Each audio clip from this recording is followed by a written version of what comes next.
السلام علیکم ورحمۃ اللہ وبرکاتہ۔ الحمدللہ وحدہ والصلاۃ والسلام علی من لا نبی بعدہ۔ معزز سامعین، اس وقت پوری دنیا میں ایک چیز مشترک ہے۔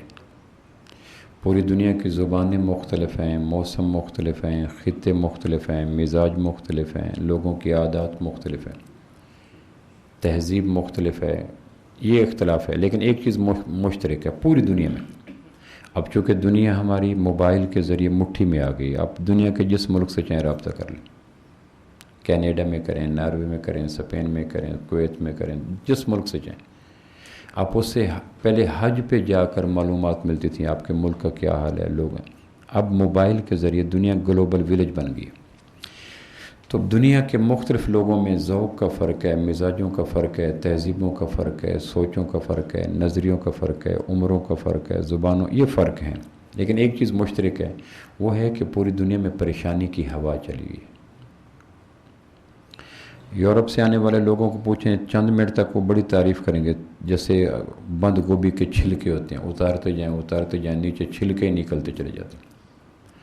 چند لمحوں کے بعد پھر وہی پریشانیاں، ڈپریشن، بے چینیاں وہ شروع ہو جائیں گی۔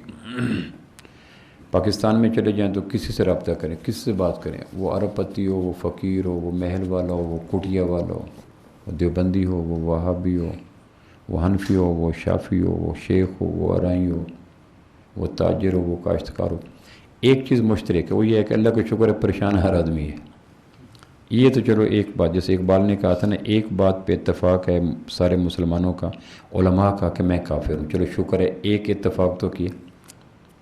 وہ کہنے کہ میرے کفر پر اتفاق نصیب ہو مسلمانوں کو، چلو کسی نہ کسی درجے میں مسلمانوں میں اتفاق کی خوشبو تو ہے۔ میں نے کہا تھا ایک بات پر مسلمانوں کے اتفاق ہے کہ اتفاق نہیں کریں گے، اس بات پر پورا اتفاق ہے، سیاست کے نام پہ نہیں کریں گے، چلو کسی بات پر تو اتفاق کی خوشبو نظر آئے۔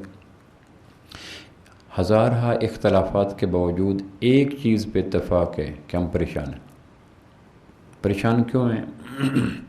اس کا سبب ہے جو پریشان لوگوں کے دماغوں میں ہوتا ہے، پروموشن نہیں ہو رہی، 15 سال ہو گئے اولاد نہیں ہو رہی، 50 سال کا ہو گیا شادی نہیں ہو رہی، 70 سال ہو گئے کماتے ہوئے ذاتی گھر کوئی نہیں، 4 بچیاں گھر میں بیٹھ رہی ہیں، مناسب رشتہ نہیں مل رہا، عرصہ دراز سے اپلائی کر رہا ہوں، یورپ کا ویزا نہیں مل رہا۔ تو پریشانیوں کی روٹ کا ذرا سبب یہی اسی قسم کے ملیں گے۔ بچہ جاب بزنس ڈگری لے چکا ہے، جاب کوئی نہیں مل رہا، 10 سال سے بیمار ہوں، صحت نہیں مل رہی۔ تو جو ریزن کریں گے نا، وجوہات بیان کریں گے، وہ ملی جلی یہی ہوں گی۔ ان سے پوچھیں کہ جو سبب آپ پریشانی کا بتلا رہے ہیں، اگر یہ دور ہو جائے تو مطمئن ہو جاؤ گے؟ کہنے کے ہو جائیں گے۔ کیا چاہتے ہو کہ 16 اسکیل ہے 17واں نہیں مل رہا؟ اچھا، اگر آپ کے باس کو کہہ کر میں 16ویں سے 17 دلوا لوں تو پھر پریشانیاں دور ہو جائیں گی؟ کہنے لگے ہاں۔ اچھا، پھر جن کو 17واں مل چکا ہے ذرا ان سے انٹرویو تو کر لو۔ کیا خیال جی؟ اگر 17واں اسکیل پریشانی کے دور ہونے کی سند ہے تو جن کو مل چکا ہے ان کو تو پریشانی ہونا چاہیے، اور اگر وہ بھی کہے پریشان ہوں تو پھر تمہاری تشخیص غلط ہے۔ شادی نہیں ہو رہی تو پھر حل کیا ہے کہ شادی ہو جائے، پھر تھوڑا سا انٹرویو شادی شدہ لوگوں سے کر لینا، کس طرح رات کے گھر والوں کے سونے کا انتظار کرتے ہیں بغیر گٹروں پہ بیٹھ کر، جب یقین ہو جاتا ہے خراٹوں کی آواز تو پھر دبے پاؤں بلی کی طرح گھر میں آ کے ایک طرف سو جاتے ہیں۔ اگر شادی پریشانیوں کے حل ہونے کا سبب ہے تو شادی شدہ لوگوں کو تو نہیں پریشانی ہونا چاہیے۔ اللہ کا شکر ہے اب ہمارے یہاں ایسے ایسے منظر نظر آتے ہیں کہ 3 بھی لے کے پھرتے ہیں۔ ان کم نصیب خوش قسمت لوگوں سے پوچھ لیں کہ کیا صورتحال ہے۔ 10 سال ہو گئے اولاد نہیں ہو رہی، اچھا پھر حل کیا ہے کہ اولاد ہو جائے، پھر پریشانی دور ہو جائے گی۔ تو ایسے بھی ہیں جن کے 18 بچے ہیں ماشاءاللہ۔ پوچھا کیا کرتے ہو کہ اس کے علاوہ کیا کرتے ہیں؟ 18 بچے ہیں پھر بھی پوچھتے ہو کیا کرتے ہیں؟ اب اس کے بعد آپ کو میری مصروفیت کا اندازہ نہیں ہوا کہ میں کیا کرتا ہوں۔ 18 بچوں کے بعد بھی کچھ جاب پوچھنا، کوئی تک بنتا ہے۔ تو کتنے لوگ ہیں جن کی پریشانی کا سبب بیوی ہے، کتنے لوگ ہیں جن کی پریشانی کا سبب اولاد ہے، کتنے لوگ ہیں جن کی پریشانی کا سبب رشتہ دار ہیں، پروموشن ہے، ذاتی گھر کوئی نہیں۔ تو کتنے لوگ ہیں جن کے ملک کے ہر بڑے شہر میں کوئی نہ کوئی ذاتی گھر ہے۔ اسلام آباد میں کوٹھی ہے، مری میں کوٹھی ہے، لاہور میں کوٹھی ہے، فیصل آباد میں کوٹھی ہے. پھر ان سے پوچھو کہ اتنی کوٹھیوں کے باوجود تمہیں سونڈ سلیپ سکون ملتا ہے؟ تم تو ایک 5 مرلے کو ترس رہے ہو، ان کے 5 شہروں میں 5 کنال کی کوٹھیاں ہیں. تو اگر ذاتی گھر کے مل جانے سے پریشانیاں ختم ہو جاتی تو کوٹھیوں والوں کو تو پریشان نہیں ہونا چاہیے تھا. شادی سے پریشانی ختم ہوتی، شادی شدہ کو اولاد سے پریشانی، جاب سے پریشانی، تنخواہ کم ہے، کتنی ہے؟ 15,000 ہے، کتنی ہو جائے؟ 20,000 ہو جائے. کہ یہاں 1 لاکھ والے سے تو انٹرویو کر لو.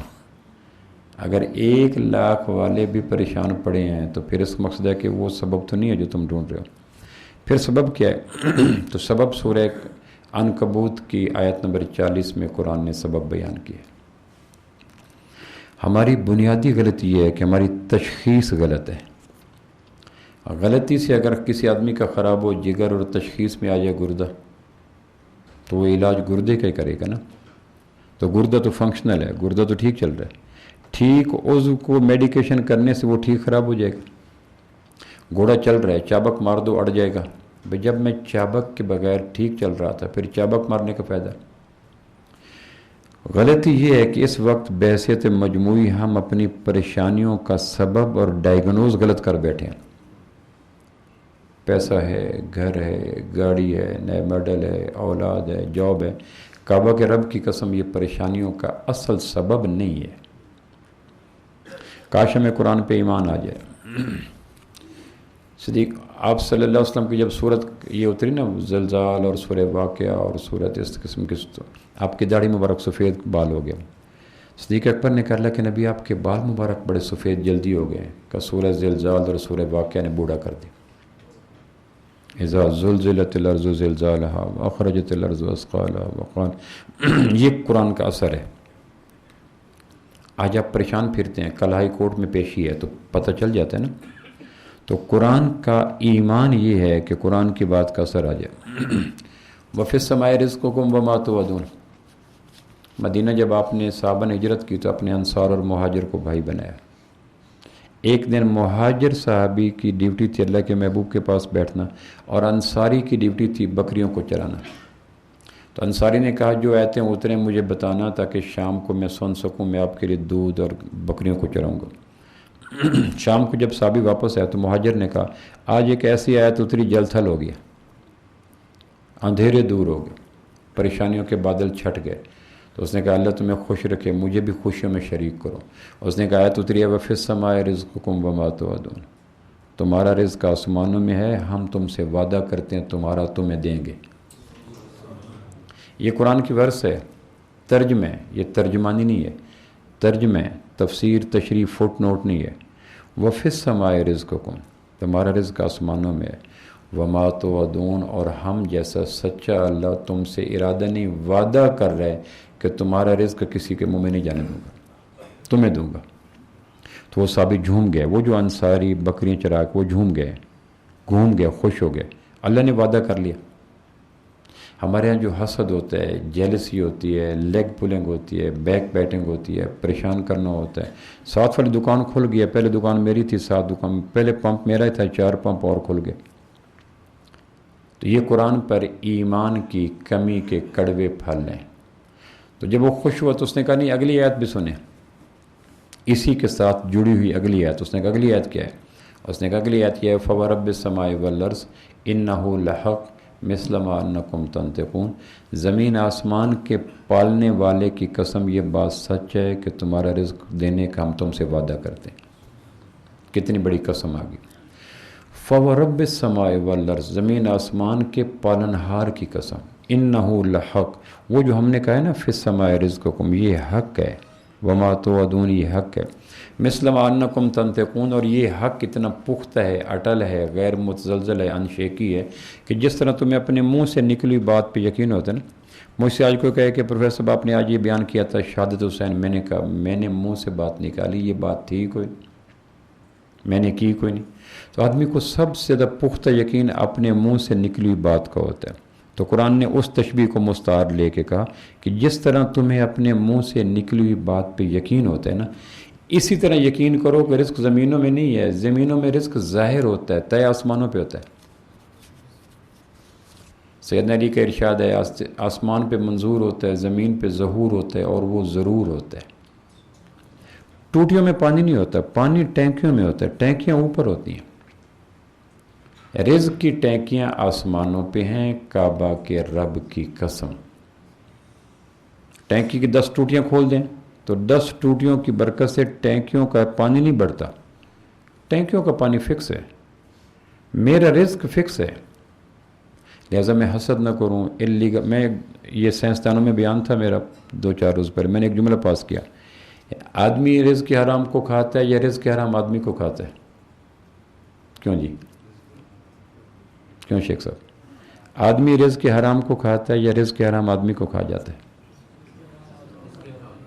آدمی کے سکون کو رزق حرام کھا جاتا ہے، صحت کو کھا جاتا ہے، محبت کو کھا جاتا ہے، ذوق عبادات کو کھا جاتا ہے۔ تو یہ غلط ہے کہ یہ رزق حرام کھاتا ہے، صحیح ہے کہ رزق حرام اس کو کھا جاتا ہے۔ لیکن ہمیں اندازہ نہیں ہوتا، رام جوڑے قطرہ قطرہ، رحمان توڑے اکٹھا مٹکا۔ رزق حرام کھانے والے سے پوچھو تمہارا دوائیوں میں کتنا گیا، کچہریوں میں کتنا گیا، مقدموں میں کتنا گیا، حوالاتوں میں کتنا گیا، لڑائیوں میں کتنا گیا، اسراف میں کتنا گیا۔ اگر اس کی میتھمیٹیکلی کیلکولیشن کرے گا تو کہے گا رزق حرام کمایا تھا 10 لاکھ، لیکن رزق حرام نے مجھے ٹیکہ لگایا 80 لاکھ کا۔ تو آدمی رزق حرام نہیں کھاتا، بی شور رزق حرام آدمی کو کھا جاتا ہے، اور وہاں سے کھاتا ہے جہاں سے احساس بھی نہیں ہوتا، کیونکہ احساس ہو جائے گا توبہ کر لے گا، توبہ کر لے گا تو پھر اندازہ نہیں ہوگا۔ تو وَفِي السَّمَاءِ رِزْقُكُمْ وَمَا تُوعَدُونَ فَوَرَبِّ السَّمَاءِ وَالْأَرْضِ إِنَّهُ لَحَقٌّ مِثْلَ مَا أَنَّكُمْ تَنطِقُونَ۔ جس طرح تمہیں اپنے نطق ہونٹوں سے پھسلنے والے جملے یاد رہتے ہیں، اسی طرح یقین کرو کہ رزق آسمانوں میں ہے، اور تمہارا رزق ہم کسی کو ایک قطرہ بھی نہیں دیں گے۔ تو وہ صحابی جو انصاری تھے، وہ ان کا چہرہ لال پیلا ہو گیا، منہ سے ایسے جھاگ نکلنے لگی، وہ انگ انگ تپنے لگا۔ تو اس صحابی مہاجر نے دیکھا تو پورا وجود اس کا ایسے کانپ رہا تھا شاخ بیت کی طرح۔ تو اس نے کہا یہ کیا ہوا؟ اس نے کہا یہ آیت کس کے بارے میں اتری؟ آیات کے شان نزول ہوتے ہیں، فلاں کے بارے میں مجھے پتہ چل جائے کہ جس کے بارے میں یہ آیت اتری، مجھے میرے رب کی قسم میں اس کی گردن سر پہ نہیں رہنے دوں گا، کندھے پہ نہیں رہنے دوں گا، میں قتل کر دوں گا۔ اب اس صحابی کے ذہن میں تھا کہ خوش ہو جائے گا وہ صحابی، اور حقیقت یہ نکلی کہ وہ صحابی ریش ہو گئے، ہائپر ہو گئے، فشار خون بڑھ گیا، غصے میں آ گئے۔ اس نے کہا یہ غصے ہونے کی کون سی بات ہے؟ تو اس نے کہا یہ بتاؤ کہ جب اللہ جیسی سچی ذات نے وحی کے ذریعے سچے پیغمبر کی زبان سے کہلوایا تمہارا رزق آسمانوں میں ہے، اور ہم وعدہ کرتے ہیں، تو کوئی اتنا بے یقین تو تھا نا کہ جس کے دل کو اس پہ یقین نہیں ہے، پھر اللہ نے قسم اٹھائی ہے اس کی خاطر۔ کوئی یقین کا اتنا مفلس تو تھا نا، کنگال تو تھا نا، کہ اللہ نے اس کے دل پہ نظر ڈالی۔ اللہ نے دیکھا کہ میرا آیت، میرے نبی کی زبان اقدس اور میرا وعدہ اس کے دل کے قحط کو دور نہیں کر سکا، خشک سالی کو دور نہیں کر سکا، اندر سے پھر بھی پریشان ہے۔ تو پھر اللہ نے اس کو یقین کو معتبر کرنے کے لیے کہا زمین آسمان کے رب کی قسم سے یقین جانو یہ سچی بات ہے۔ تو قرآن پہ اگر یقین آ جائے تو ہمارے سارے پریشانیاں دور ہو جائیں۔ قرآن سورج ہے، رات کے اندھیرے کو زائل کرنے کے لیے کتنے کمکمیں، کتنی لائٹیں جلتی ہیں، لیکن رات کی وحشت، ظلمت، خوف، تاریکی کب دور ہوتا ہے؟ پھر اللہ کے ایک آفتاب جہاں تاب طلوع ہوتا ہے، تو پھر اندھیرے کہاں جاتے ہیں؟ قرآن دلوں کے بر اعظموں کے لیے آسمان کے دوپہر کا سورج ہے۔ سورہ رحمان جس کو حدیث میں آتا ہے، سیدنا علی راوی ہیں کہ حضور نے فرمایا سورہ رحمان عروس القرآن، قرآن کی دلہن ہے۔ جس طرح شادی کے ایک خاص سیریمنی میں سب سے زیادہ توجہات کا مرکز دلہن ہوتی ہے نا، قرآن کی 114 صورتوں کے بیچ میں دلہن کا مقام سورہ رحمان کو ہے، عروس القرآن، کس میں نعمتیں ہی نعمتیں ہیں، پے در پے نعمتوں کی چھل ہے، بہار ہے، ایسے پھول کھلے ہوئے ہیں نعمتوں کے، تارے چمک رہے ہیں۔ لیکن اللہ نے کہا تمہیں الرحمن نعمتیں بتاؤں، تو اللہ نے پہلا کہا علم القرآن، اللہ کے نزدیک سب سے بڑی نعمت قرآن ہے۔ آگے خلق الانسان، علمہ البیان، الشمس والقمر بحسبان والنجم، یہ آگے پھر نعمتوں کا، لیکن جس سے آغاز کیا اللہ کہتے ہیں آغاز یہ ہے کہ سب سے بڑی نعمت میرے نزدیک تمہارے لیے قرآن ہے۔ الرحمن علم القرآن، یہ سورج طلوع ہو گیا تو اندھیرے دور ہو جائیں گے، یہ طلوع نہ ہوا تو انسانی تدبیروں کی موم بتیاں اور انرجی سیور کبھی بھی رات کی ظلمت کو دور نہیں کر سکتے۔ تو قرآن کی اگر ہم اس بات پہ یقین آ جائے کہ پریشانیوں کا سبب کیا ہے، میں نے کہا نا اللہ کا شکر ایک بات ہے کہ ہم سارے پریشان ہیں، کوئی بیوی سے پریشان، کوئی بیوی کے لیے پریشان، کوئی اولاد سے پریشان، کوئی اولاد کے لیے پریشان، کوئی داماد سے پریشان، کوئی داماد کے لیے پریشان، کوئی بہو سے پریشان، کوئی بہو کے لیے پریشان، کوئی گھر سے پریشان، کوئی گھر کے لیے پریشان، کوئی ملک سے پریشان، کوئی ملک کے لیے پریشان، کوئی وطن سے پریشان، کوئی وطن کے لیے۔ یہ سے اور کے لیے کا چکر ہے جس میں اور آپ چلتے رہتے ہیں۔ کوئی سے پریشان ہے، کوئی کے لیے پریشان ہے۔ میری اس بات کو آپ سن رہے ہیں، آپ محسوس کر رہے ہوں گے آپ میں سے کوئی سے بیٹھا ہے، کوئی کے لیے بیٹھا ہے۔ اکثر بیوی سے بیٹھے ہیں، 2-4 پیس ہیں جو بیوی کے لیے بیٹھے ہیں۔ یہ جو ہنسی ہے یہ اقرار جرم کا سب سے بڑا ثبوت ہے۔ اکثر جو ہم میں سے اللہ کا شکر بیٹھے ہیں نا کہہ والے لوگ، وہ جان رہے ہیں سے کے مارے ہوئے ہیں، بیوی سے پریشان۔ تو 2-4 ہیں جو سے کی تلخیوں کو نہیں جانتے، وہ کے لیے پریشان بیٹھے ہیں۔ جب وہ کے لیے کے دائرے میں چلے جائیں گے تو وہ بھی سے کے کیٹیگری میں آ جائیں گے، بہت جلدی آ جائیں گے انشاءاللہ۔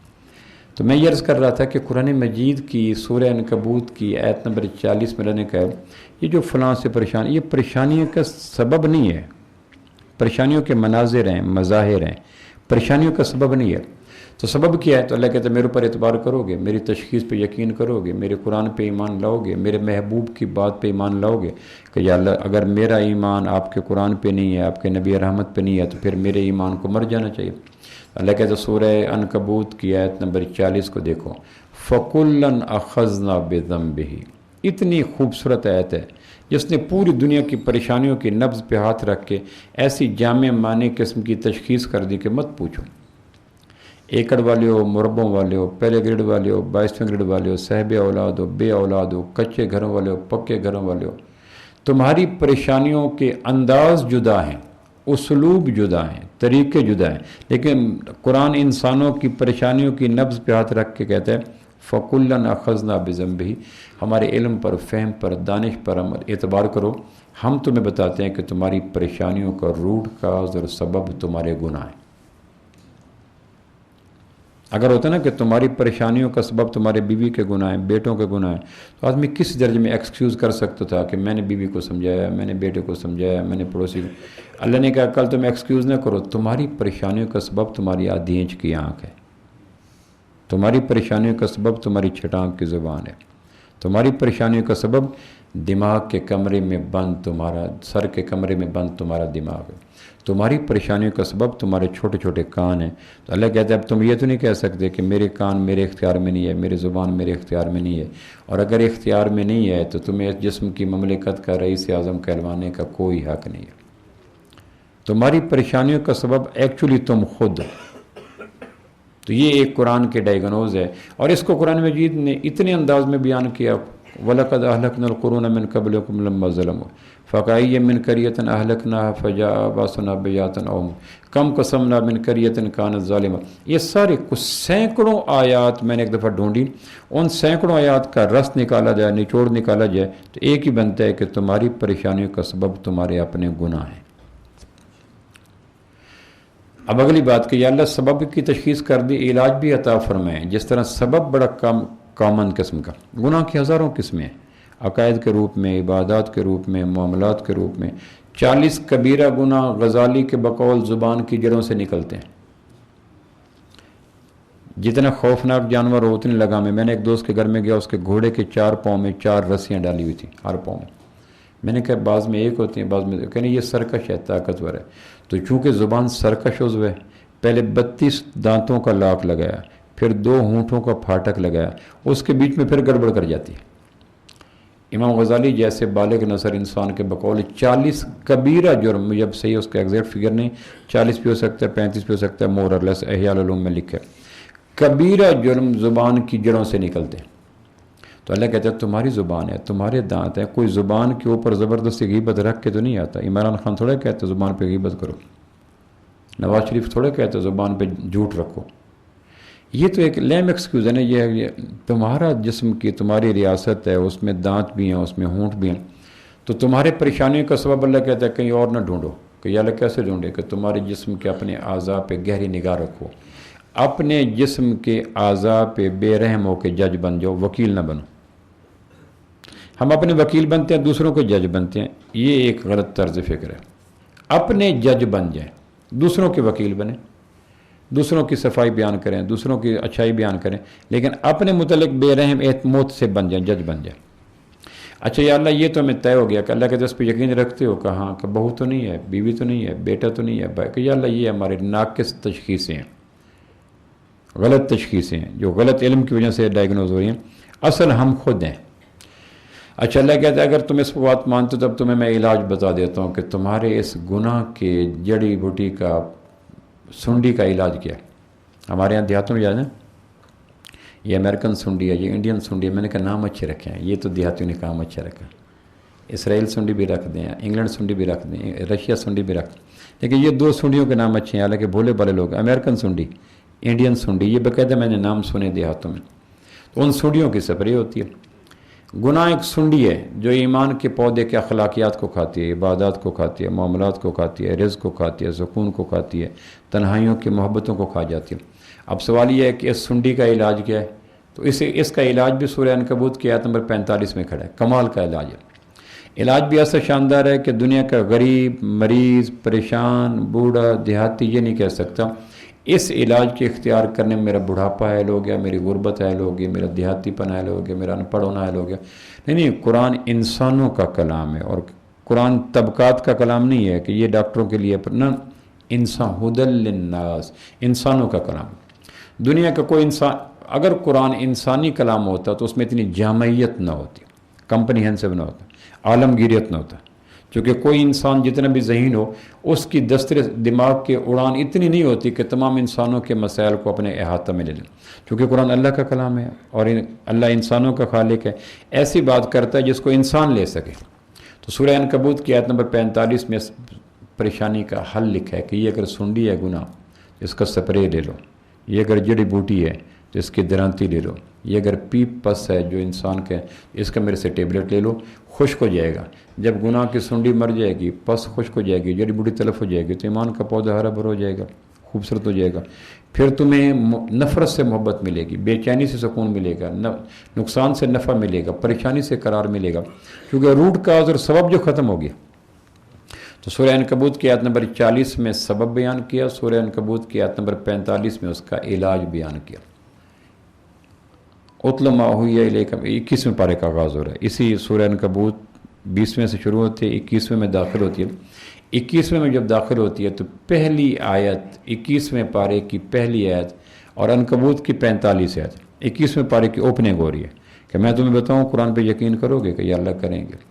قرآن کہتا ہے اتل ما اوحی الیک من الکتاب واقم الصلاۃ ان الصلاۃ تنہی عن الفحشاء والمنکر، نماز وہ سپرے ہے جو ہر قسم کے گناہ کی جڑی بوٹی کو ختم کر دیتا ہے۔ یہ قرآن کا وعدہ ہے۔ ان الصلاۃ، لفظ ان سے شروع ہوتا ہے، نو ڈاؤٹ، پکی بات ہے۔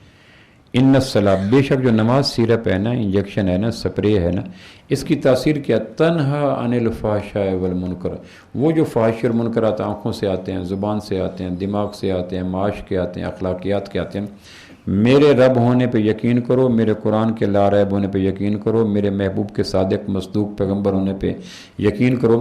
قرآن سچی کتاب، میں سچا رب، میرا محبوب ہے سچائیوں کا سراپا منبع، وہ تینوں مل کے تمہیں کہہ رہے ہیں کہ نماز وہ عمل ہے جو تمام گناہوں کو خوش کر دے گا۔ اب ہم آگے دھیمی آواز میں کہتے ہیں یا اللہ ہم آپ کو زمینی حقائق بتلائیں۔ اللہ کہتا ہے بتلاؤ۔ ہم کہتے ہیں یا اللہ 10 سال کی نماز سود نہیں چھڑا سکی، 15 سال کی نماز بد نظری نہیں چھڑا سکی، 12 سال کی نماز غیبت نہیں چھڑا سکی، 16 سال کی نماز نجائز قبضے پہ چھڑا نہیں سکی، 20 سال کی نماز تکبر دور نہیں کر سکی۔ یا اللہ تیرا قرآن سچ کہتا ہے، لیکن غم دنیا، غم جانا، غم حالات شکیل، کیا کہوں کتنی بلائیں ہیں میری جان کے ساتھ، وحشتیں بکھری پڑی ہیں جس طرف بھی جاؤں میں، گھوم پھر آیا ہوں تیرا شہر اپنا گاؤں میں۔ یا اللہ 21ویں پارے کے آغاز کی صداقتیں بجا، میری گزری نسلیں، میری موجود نسلیں، میری آنے والی نسلیں قرآن کے ایک شد و مد کی صداقت پہ قربان ہو جائیں۔ لیکن زمینی تلخ گراؤنڈ ریئلٹی حقائق یہ ہیں کہ 20 سال کی نماز، نہ جھوٹ، نہ دھوکہ، نہ تکبر۔ ایک تاجر دکھائیں جس نے 10 سال کی نماز کے بعد ناجائز منافع چھوڑو، جھوٹ چھوڑو، دھوکہ چھوڑو۔ ایک زمیندار بتائیں جس سے 20 سال کی نماز کے بعد عشر دیو، زکوٰۃ دیو، بیٹیوں کو حصہ دیو۔ تو یا اللہ حقیقت یہ ہے کہ ہم تو نماز بھی پڑھ رہے ہیں، ماتھے پہ محراب بھی ہیں، پہلی صف کے لوگ بھی ہیں، اور سب کچھ ہے، لیکن اگر ایمان کی امان چاہیں تو حقیقت یہ ہے کہ ہماری نمازیں ہمارا کچھ نہیں کر رہی۔ صدائے دل نواز آتی ہے کہ پھر ہمت کر کے 2 باتوں میں سے ایک بات کا اقرار کہو، یا کہو قرآن غلط ہے، یا کہو نماز غلط ہے۔ جرأت رندانہ سے کام لو، ایک بات کو تو اقرار کرو نا۔ میزان صرف حشر پہ نہیں ہے، دنیا میں میزان بھی ہے۔ نظام عدل والوزن یومئذ الحق، وہ جو نظام عدل ہے، میزان ہے، وہ صرف آخرت میں نہیں ہوگا، اس کا ہلکا سا عکس دنیا میں بھی اللہ نے رکھ دیا تاکہ خود فریبیوں کے جال میں مارے نہ جائیں۔ تو یا اللہ پھر حقیقت یہ ہے، تو اللہ کہتا ہے پھر حقیقت ہے تو پھر 2 باتوں میں سے ایک بات کو تسلیم تو کرو نا۔ اگر انگارہ ہے اور روئی میں پڑا ہے تو روئی کو جلنا چاہیے، اور اگر روئی ہے اور انگارہ بھی خالص ہے اور دونوں جل بھی نہیں رہے تو یا کہو وہ بجھا ہوا کوئلہ ہے، یا کہو یہ روئی نہیں ہے، کچھ اور چیز ہے۔ اگر پنبہ و آتش میں آشتی محال، یہ ممکن نہیں ہے کہ پنبہ و آتش میں آشتی ہو جائے، روئی اور انگارہ اس میں صلح ہو جائے۔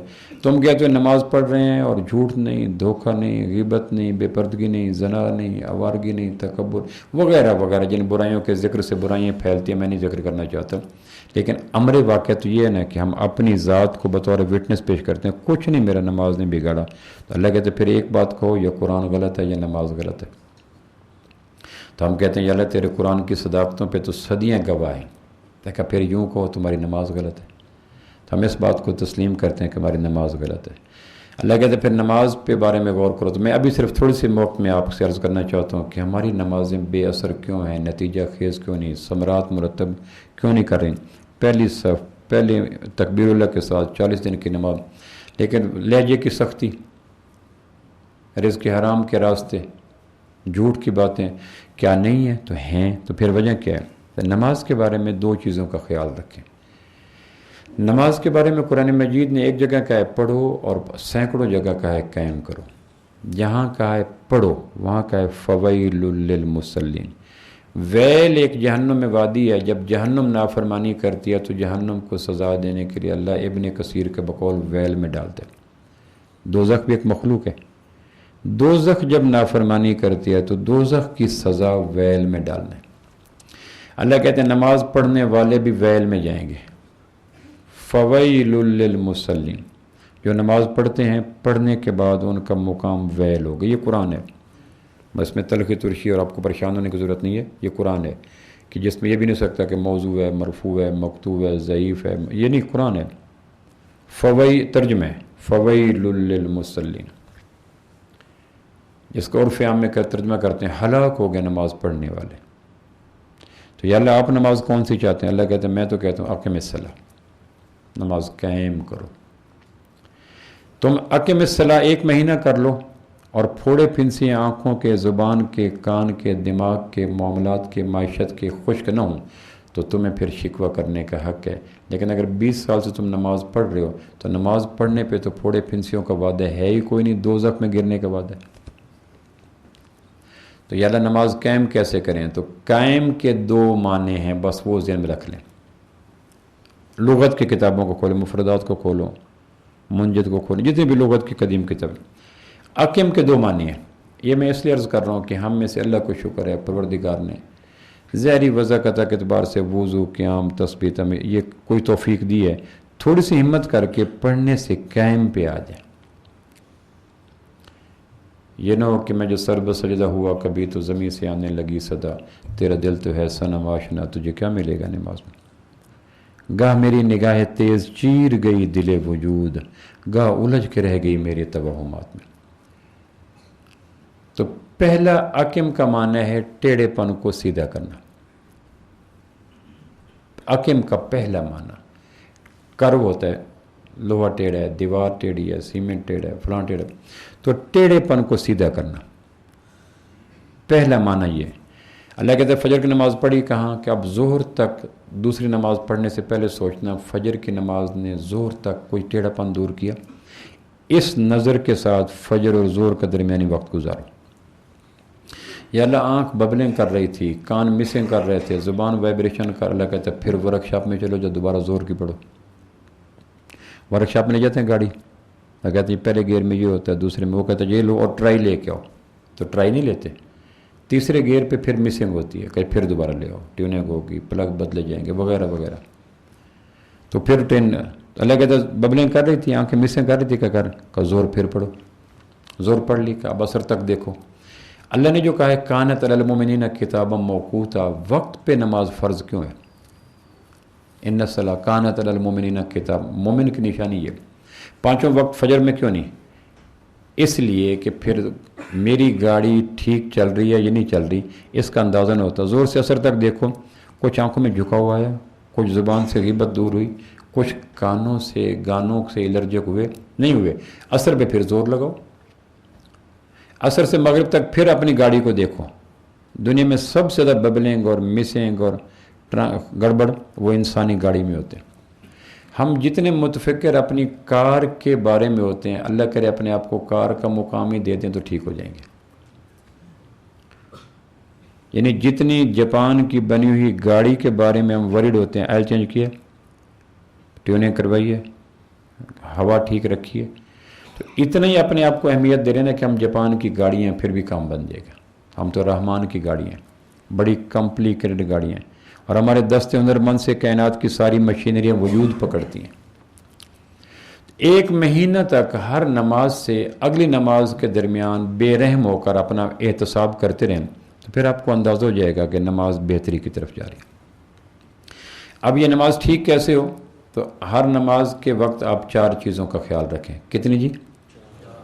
کیوں جی؟ کچھ دوست ہیں جو سو رہے ہیں. ایک تو میری گفتگو جھیل کے ٹھہرے ہوئے پانی جیسی ہوتی ہے جو 5 منٹ اچھی لگتی ہے پھر بور ہو جاتی ہے. جھیل کا پانی ہوتا ہے نا، اب 5 منٹ اس کو دیکھیں تو اچھا لگتا ہے، لیکن جب اس میں ویو نہیں اٹھیں گی، جوار بھاٹے نہیں اٹھیں گے تو پھر وہ پریشان ہو جائے گا. میرا ایک دوست کہتا ہے کہ آپ کی گفتگو جھیل کے ٹھہرے ہوئے پانی جیسے، میں خوش ہو گیا. اس نے کہا 5 منٹ کے بعد بور ہو جاتے ہیں. میں کہا دفعہ ہو، 5 منٹ بھی خوش نہیں ہونے دیا. میرا ایک دوست ہے وہ جمعہ پڑھنے آتا ہے تو کہتا ہے یہ آپ کے جمعے میں ایک بڑا فالٹ ہے. میں نے کہا اچھا یار بتاؤ. اب فالٹ کون سنے، ہمارے کان تو خوش ہوتے ہیں دوسری باتوں پر. تو میں نے کہا کون سا ہے؟ کہنے کہ کھانا گھر پہلے میرے یہاں کھانا کھاؤ. میں نے کہا ایسے فالٹ بتانے والے اللہ کرے ہر جمعے کو آ جائیں. یہ فالٹ بتانے والے کہ ہر فالٹ کے بتانے سے پہلے کھانے پہ بلائیں تو ہر جمعے کو آ جاؤ. لیکن ایسے ظالم ہیں کم، کھڑے کھڑے گولی مار دیں گے، اگلی بات نہیں کریں گے. تو میں نے کہا بولو. اس نے کہا کھانا کھاؤ. میں نے کہا بسم اللہ. کھانا کھایا تو کھانے کے دوران کہنے لگا جی آپ نا ایک کام کیا کریں. میں نے کہا بسم اللہ. کہو تو اگلے جمعے کھانے کے بعد بتا دینا. میں نے کہا نہ بتاؤ، مجھے کوئی مجبوری نہیں، اگلے جمعے کھانے کے بعد بتا دو، میں اگلے جمعے آ جاؤں گا. اس نے کہا یہ آپ یوں کریں کہ 20 منٹ کے بعد کہا کریں وقفہ برائے گردن دائیں بائیں. کہنے کہ عذاب ہے، ہماری گردنیں ٹھہر جاتی ہیں ویسے بیٹھے رہتے ہیں. کہنے کہ گھر میں جاتے ہیں بیوی سے کہتے ہیں تیل گرم کرو، وہ کہتے ہیں پروفیسر کیا جمعہ پڑھ کے. کہنے لگے ہم گردن دائیں بائیں نہیں کر سکتے کہ لفظ نہ چوک جائے، جملہ نہ چوک جائے. تو میں نے کہا میں 36 گھنٹے گردن ٹھہراتا ہوں، تم پونا گھنٹہ نہیں ٹھہرا سکتے. میں تمہاری خاطر لفظوں کو، جملوں کو، آیتوں کو، مفہوم کو، اشعار کو، تفسیر کو، تشہیر کو، ادب کو 36 گھنٹے اگر گردن ٹھہرا کے بیٹھتا ہوں تو مجھے اتنا حق نہیں ہے کہ آپ سے نیندرے کے طور پر پونا گھنٹے گردن لے لوں. میں نے پہلے جگراتے کاٹے ہوتے ہیں، آنکھوں میں خون اترا ہوتا ہے، وقت دیا ہوتا ہے، کمر میں درد جاگ جاتا ہے. اللہ کی ذات کی قسم کبھی اتنی شدید درد ہوتی ہے، لیکن وہی ہوتا ہے کہ چلو بچوں کی روٹی پانی ہو جائے، یعنی آپ کا کھانا پینا ہو جائے. جب میں مسلسل تھکن اور دردوں کے بیچ میں ہفتہ گزارتا ہوں تو تمہیں موت آتی ہے 45 منٹ اے سی کے کمرے میں گردن تمہاری نہ دائیں. تو اس نے کہا جی 20 منٹ کے بعد کہا جی وقفہ بائیں گردن دائیں بائیں. اتنا کر کے بھائی یہ فالٹ ہے.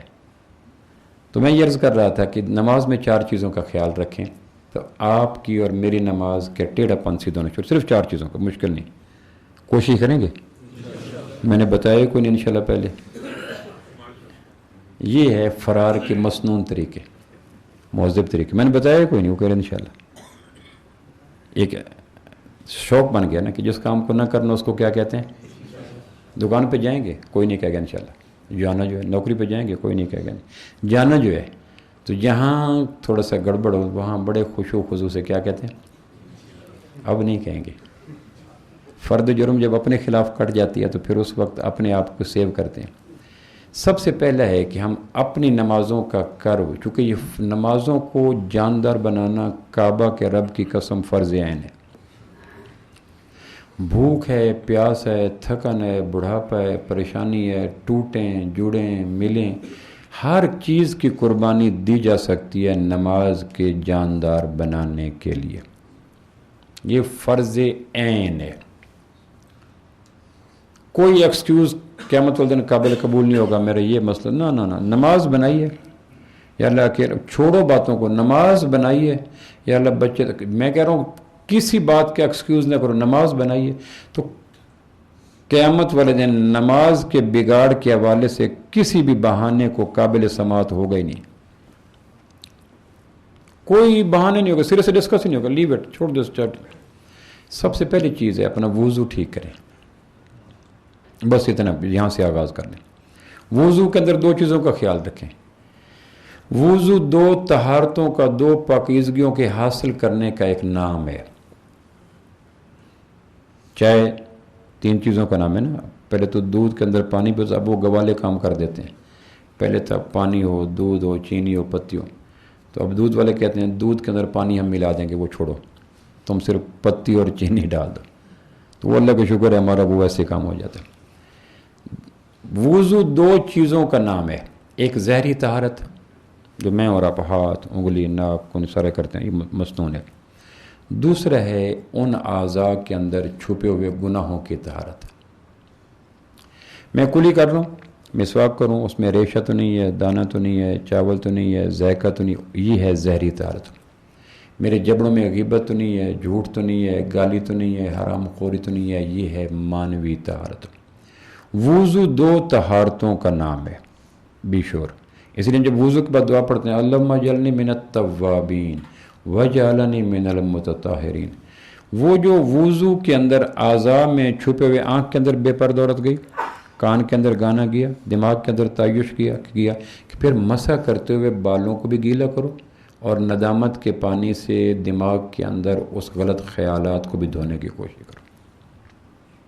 مل کے آنکھوں کو دھو ٹھیک ہے، لیکن آنکھوں کے اندر جو غیر محرم آ چکا ہے اس کو تو وہ دھلتے ہیں ندامت کے پانی سے، جس طرح یہ اعضاء دھلتے ہیں H2O سے، پانی سے، زمینی پانی سے. تو ہمارے وضو میں عام طور پر ایک پانی ہوتا ہے، دوسرا پانی نہیں ہوتا. گڑبڑ یہاں ہو جاتی. ایک صحابی نے کہا میری نمازوں میں خیالات ایسے کارپٹ بمبارکمنٹ کی طرح ہوتے ہیں.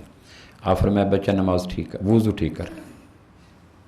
اس نے کہا خیالات ایسے دیوانہ وار آتے ہیں، اللہ اکبر کہتا ہوں اور بھولے بھٹ کے یادیں ساری آ کے چراغاں کی طرح روشن ہو جاتی ہیں.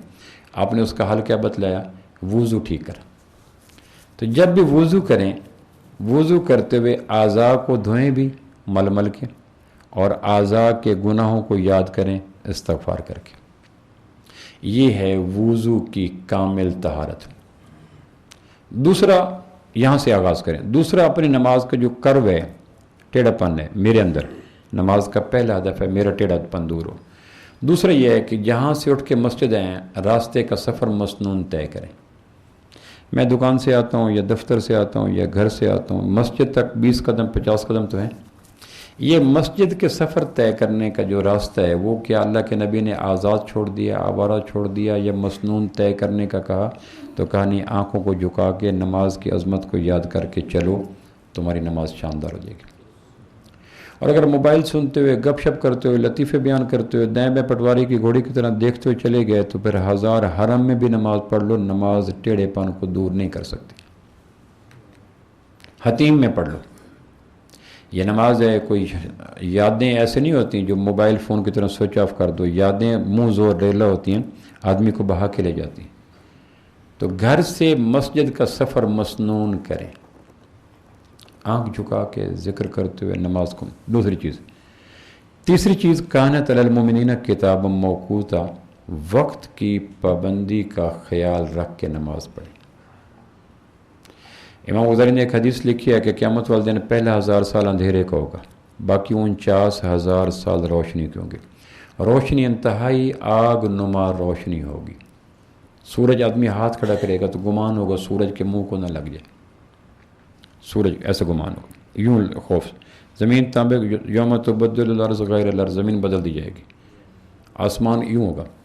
تو پہلا 1000 سال گھپ اندھیر کو ہوگا. اس میں آدمی کے چہرے کی روشنیاں ہوں گی. کچھ کے چہرے ستاروں جیسے, کچھ کے چہرے چاند 14ویں جیسے, کچھ کے چہرے دوپہر کے سورج جیسے. پھر سورہ آراف میں آتا ہے ان نورانی چہرے والوں سے اندھیروں میں ٹامک ٹویاں مارنے والے کہیں گے چہرہ ہماری طرف کرو, نقتبس میں نورکم, ہم تمہارے چہرے کی روشنی میں اپنا سفر طے کرنا چاہتے ہیں. کی لرجو وراکم فلتمس نورا, یہ انہیں کہیں گے یہ نور اور بیٹری کی چارجنگ تو ہم دنیا سے کر کے آئے تھے, وہ چارجنگ کام دے رہی ہے, یہاں چارجنگ کام نہیں دیتی. آپ موبائل سے موبائل ملا لیں, بیٹری چارج تو نہیں ہوگی. بیٹری چارج کرنے کا ایک میکنزم ہے. یہ جو آج تمہیں ہمارے چہروں میں روشنی نظر آ رہی ہے, تم یہ کہو کہ ہماری روشنی سے تم اندھیرے کا سفر طے کر لو, ایسا ممکن نہیں ہے. ارجو وراکم فلتمس نورا, جاؤ دنیا سے روشنی لے کے آؤ. فرجینا نعمل صالحا, پھر کہیں گے اللہ لوٹا دے. اللہ کہیں گے اب تو ممکن نہیں ہے. آگے پانی, جب پانی ایک دفعہ پلوں کے نیچے سے گزر جاتا ہے تو پھر بادشاہ وقت بھی کہے تو لہریں واپس نہیں ہوتی. زمانے کی لہریں تمہیں دنیا کے پل سے گزار کر میدان حشر میں لا کھڑے کی, اب واپس نہیں جا سکتے. صحابہ نے پوچھا یہ ستاروں کی روشنی, 14ویں کے چاند کی روشنی اور سورج کی روشنی کا سبب کیا ہوگا؟ تو اب یہ سن لیں, کانت علی المؤمنین کتابا موقوتا, کہ جو لوگ اذان سن کر نماز کی تیاری کرتے ہیں ان کے چہرے قیامت والے دن ستاروں جیسے روشن ہوں گے. نمبر 2, جو اذان سے پہلے تیاری کر کے اپنے دفتر میں, دکان میں, مکان میں بیٹھ جاتے ہیں ان کے چہرے قیامت والے دن 14ویں کے چاند جیسے ہوں گے. نمبر 3, جو اذان سے پہلے وضو کر کے تیاری کر کے مسجد میں آ کے بیٹھ جاتے ہیں ان کے چہرے قیامت والے دن سورج کی طرح ہو جائیں گے. مؤذن تیرے منہ میں گھی شکر, بسم اللہ, میں تو پہلے آ کے بیٹھا ہوں. کسی کو محبوب بلایا, وہ کہیں یار مجھے کلی کرنے دو, چہرہ کرنے دو, اپنے آپ کو اپڈیٹ کرنے دو, کپڑے پہنے دو, محبوب نے بلایا. اذان ایک ایسا ہی ہے کہ آؤ بے محبوب سے ملو. تو کچھ لوگ ہوتے ہیں جو اذان سے پہلے, سعید بن مسیب رحمہ اللہ تابعی ہیں, حضرت ابو ہریرہ رضی اللہ کے سست داماد ہیں. سعید بن مسیب رحمہ اللہ تابعی ہیں. 40 سال نماز پڑھی اور ہر اذان سے پہلے مسجد میں ہوتے تھے. اذان سے پہلے مسجد. ہم روزانہ ایک نماز تو پڑھ سکتے ہیں اذان سے پہلے, اب انشاءاللہ کو. اب ڈرے ہوئے اتنے ہیں کہ اب نہیں کہہ رہے, موقع پہ بھی نہیں کہہ رہے. ایک نماز روزانہ کی بنیاد پہ کوشش کر لیں کہ اذان سے پہلے مسجد میں, ایک تو کوشش ہو سکتی. ایک کر لیں کہ اذان سے پہلے وضو کر کے اپنے آفس میں بیٹھ جائیں, اور ایک کر لیں کہ اذان ہوتے پھر ہر چیز کو وائنڈ اپ کر کے نماز میں لگ جائیں تاکہ ستاروں سے باہر نہ نکلیں. یہ تیسری چیز ہے نماز کو شاندار بنانے کے لیے. اور چوتھی چیز ہے نماز کے اندر دھیان کو قابو میں لانا. قد افلح المؤمنون الذین هم فی صلاتهم خاشعون. قرب قیامت کی نشانی میں ہے کہ سب سے پہلے پوری صف کے اندر کسی کی نماز میں اللہ نہیں ہوگا, باقی سب کچھ ہوگا. موسیٰ علیہ السلام کو کہا اقم الصلاۃ لذکری, نماز قائم کر میری یاد کے لیے. تو پوری صف میں کسی کی نماز میں اللہ نہیں ہوگا, باقی سب کچھ ہوگا. میرا اس شہر عداوت میں بسیرا ہے جہاں لوگ سجدوں میں بھی لوگوں کا برا سوچتے ہیں. ہمارے سجدے اتنے لتھڑے ہوئے ہیں, گدلے ہیں, پلوٹ ہیں, آوارہ ہیں کہ ہمارے سجدوں کا تعفن ہی ہمارے برباد کر دینے کے لیے کافی ہے. گاہ میری نگاہ تیز چیر گئی دل وجود, گاہ الجھ کے رہ گئی میرے توہمات میں. تو اپنی نمازوں کے دھیان پہ گرفت کیجیے, اور ناممکنات میں نہیں ہے. شریعت کوئی ایسا کام نہیں کرتی جو ناممکن ہو. مشکل ضرور ہوتا ہے. احسب الناس ان یترکوا ان یقولوا آمنا وهم لا یفتنون ولقد فتنا الذین من قبلهم فلیعلمن اللہ الذین صدقوا ولیعلمن الکاذبین. پہلی صدی میں لوگوں کو نماز بنانے کا شوق تھا. اب جس طرح ہوتا ہے نا کپڑے کا, جوتے کا, موبائل کا, گھر کا, گاڑی کا, دفتر کا, شادی, یہ شوق بدل دیا گیا. تمناؤں میں الجھایا گیا ہوں, کھلونے دے کے بہلایا گیا. امام غزالی کہتے ہیں میں ایک خانقاہ میں گیا, خانقاہ روحانی شفا خانوں کو کہتے تھے. وہاں سب سے زیادہ مریض نظر آئے جن کی نمازوں میں دھیان نہیں تھا. جس طرح ہوتا ہے نا کرونا بھرے پڑے ہیں، کینسر بھرا پڑا ہے، فلاں فلاں اسپتال میں چلے جائیں، سب سے زیادہ 450 ہجری میں امام غزالی پیدا ہوئے، سب سے زیادہ جو خانقاہوں میں پیشنٹ ہوتے تھے وہ ہوتے تھے جو کہتے تھے اپنے شیخ سے میری نماز میں صرف اللہ نہیں ہے باقی سب کچھ ہے۔ تو قیامت والے دن نمازوں کا وزن اللہ کی یاد سے ہوگا، رکوع سجود قیام سے نہیں ہوگا۔ تو یہ 4 چیزیں ہیں کب؟ پہلی چیز اپنی نماز، میں نے کہا نماز 2 چیزوں کا نام ہے، اقم کے معنی 2 ہیں، ایک کا میں نے عرض کر دیا، دوسرے کا عرض کرنے سے پہلے ایک بات عرض کرنا چاہتا ہوں۔ میں نے بتایا تھا سنن نسائی، سنن ابی داؤد، سنن ابن ماجہ، سنن چوتھی 4 جس کو سنن اربع کہتے ہیں، سنن نسائی، سنن اربع اور مسند احمد کی روایت ہے جو ابن کثیر نے سورہ جمعہ میں لکھا ہے، یعنی سنن اربع اور مسند احمد اور امام حاکم 6 محدثین کی رائے ابن کثیر نے لکھی ہے اور حدیث کو صحیح لکھا ہے کہ جو جمعہ والے دن خطیب کے بیٹھنے سے پہلے آ جاتا ہے 1 قدم پر 1 سال کے مقبول روزوں کا ثواب ملتا ہے، 1 قدم پر۔ اگر اس پہ یقین ہو تو کلیجہ منہ سے بہر آ جائے، شکر ہے ہم یقین اتنا نہیں رکھتے ورنہ مر چکے ہوتے، یقین آ جائے تو 1 قدم پر 1 سال کے مقبول روزے، مقبول، اور اسی 1 قدم پر 1 سال کی پوری رات کے مقبول قیام کا ثواب۔ تو باہر والوں سے تو گزارش نہیں کر سکتے، وہ تو کوشش کریں گے، اندر والوں سے گزارش یہ ہے کہ اگلے جمعے 12:30 بجے ایک آدمی کو ساتھ لے کے مسجد میں کون پہنچے گا؟ ذرا ہاتھ کھڑا فرمائیں۔ ایک آدمی ساتھ ہو، اپلائیڈ فار یہ نہیں کہ اپنے بیٹے کو پکڑ کے لے کے جائیں۔